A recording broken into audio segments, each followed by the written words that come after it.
आपको व्याख्या कैसे करनी होती है, ध्यान से सुनो। मैंने आपको व्याख्या के सूत्र बताए। सबसे पहले मैंने आपको बताया पहला चरण है संकेत सूत्र। करके सिखा रही हूँ आपको, आप सीखिए और इसी तरीके से करेंगे। संकेत सूत्र का मतलब है कि मान लो मेरे ये वाला एग्जाम में आया है व्याख्या करने के लिए, या मुझे ये वाले छंद की व्याख्या करनी है, तो संकेत सूत्र इसका पहला शब्द क्या है, दूसरे। तो मैंने लिखा यहाँ पे दूसरे, फिर मैंने डॉट डॉट डॉट लगा दिया, और लास्ट का शब्द क्या है, कामिणी। तो मैंने देखो क्या लगा दिया आपने इसमें, कामिणी लगा दिया। क्लियर दिख रहा है? मैं आपको भेजूंगी ये चीज। यह संकेत सूत्र हो गया। दूसरा जो हमारा चरण आएगा वो आएगा हमारा चरण शब्दार्थ। जो इसमें कठिन शब्द हैं उन शब्दों के हम अर्थ बता दें, जो जो कठिन शब्द है। तो दूसरे जैसा कठिन शब्द अपन इसमें से छाटे, कड़वई एक छंद का नाम है, ठीक है। लंबोदर गणेश जी को कहा जाता है, ठीक है। और ये चौसठी 64 जोगिनियाँ, जोगनी मतलब योगिनियाँ, ठीक है।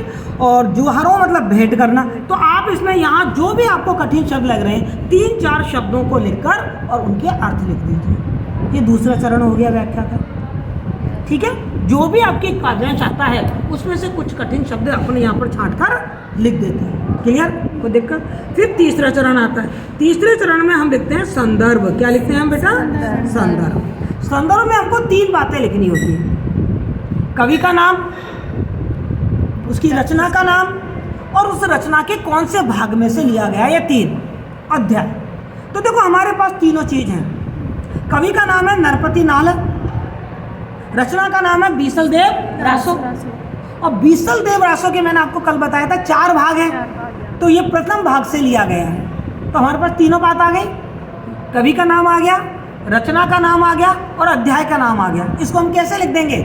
उपर्युक्त काव्यांश आदिकालीन कवि नरपति नाल द्वारा रचित बीसल देव रासो के प्रथम भाग से लिया गया है। अब ये लिया गया शब्द की जगह मैं लिख देती हूँ उद्धृत है, अवतरित है। तो तीनों बातें आ गई, एक ही लाइन में 3 बात आ गई, इसको कहते हैं संदर्भ, ठीक। फिर चौथी बात हम लिखते हैं प्रसंग। प्रसंग में हमको ये बताना होता है कि जो हमारा ये काव्यांश है जिसकी हम व्याख्या, हाँ, जिसकी हम व्याख्या करने जा रहे हैं, मेन चीज क्या है, क्या किस मतलब क्यों लिखा गया है, क्या, क्यों, कैसे, ये लिख देते हैं। तो हम क्या लिखेंगे? उपयुक्त छंद बीसल देव रासों में मंगलाचरण स्वरूप गणपति की वंदना के लिए लिखा गया है कि नरपति नाल चाहते हैं कि जो वो रचना करने जा रहे हैं, हे गणेश जी महाराज मेरी इस रचना को सफलतापूर्वक पूर्ण करें। क्लियर? ये तो बता रहे हैं। तो जो इसमें बता रहे हैं कौन, क्या और कैसे, वो चीज़ अपन लिख देते हैं, ठीक है। तो हमने क्या लिख दिया कि प्रस्तुत छंद में नरपति नाल ने गणेश जी की वंदना करने के लिए ये मंगलाचरण का छंद है, जो उनकी बीसल देव रासो का दूसरा छंद है, दूसरे ही कड़वई दूसरा छंद है, दूसरे नंबर का छंद है। क्लियर? कोई दिक्कत? तो प्रसंग आ गया आपका। फिर अपन लिखते हैं जो 5वां पॉइंट होता है वो होता है काव्यात्मक टिप्पणी।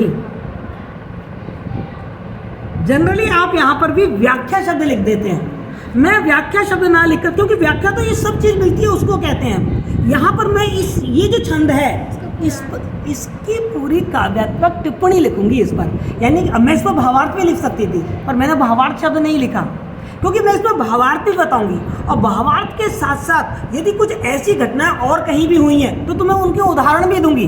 जैसे तुम्हें याद हो, जब मैंने आपको पढ़ाया था तो मैंने बताया था कि बिहारी ने भी जब बिहारी सतसई लिखी तो उन्होंने भी अपनी इष्ट देवता राधा की मंगलाचरण, उनकी आराधना करते हुए पहला दोहा लिखा था, मेरी भव बाधा हरो राधा नागर सोई। ये परंपरा है, महाकाव्य और खंड काव्य की ये परंपरा है। आप रामचरितमानस देख लीजिए, रामचरितमानस में भी जब तुलसीदास जी ने रामचरितमानस को प्रारंभ किया तो उन्होंने सब लोगों को प्रणाम किया, सब लोगों को प्रणाम किया आशीर्वाद लेने के लिए कि मैं ये रचना रचने जा रहा हूँ, मैं सफलतापूर्वक इस रचना को पूर्ण कर सकूँ।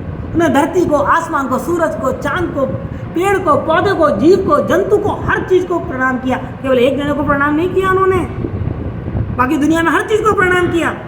उन्होंने उदासीन व्यक्ति को प्रणाम नहीं किया। बहुत बड़ी बात बता रही हूँ आपको, थोड़े समझने की कोशिश करना। समाज में कुछ भी हो रहा होता है, अच्छा या बुरा, आपकी गली मोहल्ले में किसी ने कचरा डाल दिया, कोई आपसे कहता है यार तुम्हारी गली इतनी गंदी है, तो तुम कहते हैं मेरा क्या, मेरे घर में मैंने थोड़ा डाला है। अरे आपको चिंता होनी चाहिए, क्यों उदासीन हो इस समस्या के प्रति? लोगों को जागरूक करो कि नहीं यहाँ कचरा नहीं डालेंगे। किसी के साथ कुछ हो जाता है, मान लो किसी लड़की के साथ कुछ अनहोनी घट गई, तो आपके माँ बाप का क्या कहते हैं, बोले की जरूरत नहीं है, चुपचाप अंदर रह, तुझे क्या पड़ी है। यह है उदासीनता। तुलसीदास जी इसको बहुत बड़ा पाप मानते हैं। उन्होंने ऐसे उदासीन व्यक्तियों को बिल्कुल भी प्रणाम नहीं किया, बाकी सबको प्रणाम किया। तो मेरा कहने का मतलब ये था कि कोई भी जब रचना रचने जाते हैं तो हम पहले ईश्वर की प्रार्थना करते हैं कि हमारा काम सफलतापूर्वक संपन्न हो। तो ये मंगलाचरण स्वरूप ये लिखा गया है। तो मैंने क्या किया, भावार्थ तो मैं बताऊंगी कि इसमें गणपति की आराधना की गई है, गणपति से प्रार्थना की गई है, उनको नारियल चढ़ाया गया है और 64 योगियों की उनकी तरह उनकी पूजा की गई है और उनको गणेश चतुर्थी के दिन आराधना की बात की गई है। ये सारे भावार्थ तो मैंने आपको बता ही दिए, लेकिन साथ में मैं क्या कर रही हूँ, मैंने बिहारी का उदाहरण दे दिया, मैंने तुलसीदास जी का उदाहरण दे दिया और आज से जोड़ दिया कि आज भी यदि हम कोई काम करते हैं तो बिना ईश प्रार्थना के कोई भी काम करते हैं, कोई भी उत्सव होता है, सबसे पहले क्या करते हैं, गणेश जी की प्रार्थना करते हैं, तो हम पूज्य भगवान माना गया। तो ये सारी चीज चूंकि मैं इसको बता रही हूँ, इसलिए ये केवल भावार्थ तो नहीं हुआ, क्या हो गया, ये काव्यात्मक टिप्पणी। इसके अंदर की जो भाव छुपे हुए हैं, आप पर इसका क्या असर पड़ा, क्या आज भी ऐसा होता है, ये सारी बात मैंने समझा, इसलिए मैंने काव्यात्मक टिप्पणी लिख दी। उसके बाद जो छठा चरण आता है वो आता है आपका काव्य सौंदर्य, जिसे आप अब तक विशेष कहा करते थे। अब बड़े हो गए हो ना तुम लोग, कॉलेज वाले। हाँ, अब लिखोगे आप काव्य सौंदर्य। इस काव्य सौंदर्य में हम दो बात लिखते हैं, भावगत विशेषताएं भी लिखते हैं और कलागत विशेषताएं भी लिखते हैं।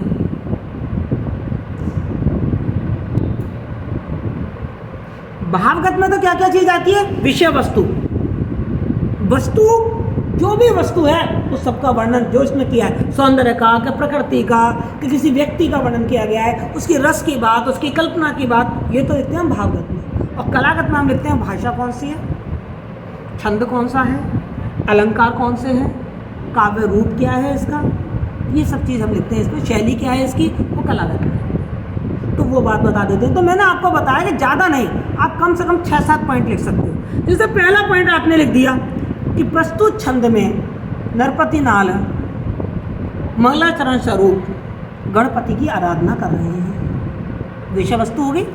दूसरा पॉइंट आपने लिख दिया, भाषा की बात मैं बता चुकी हूँ, अपवर्णन चाषा है, पश्चिमी राजस्थानी भाषा। तीसरी बात आप लिख दीजिए छंद केदारा छंद है। चौथी बात आप लिख दीजिए खंड काव्य है, कौन सा है, खंड काव्य है। पांचवी बात लिख दीजिए आप अनुप्रास, उपमा और रूपक उत्प्रेक्षा अलंकारों का प्रयोग किया गया। बन गए आपके पॉइंट या नहीं बने, बने या नहीं बने, ये आपके काव्य सौंदर्य में आ जाएगा। ये हो गई आपकी व्याख्या। कोई दिक्कत, क्लियर, समझ में आ गया? Thank you.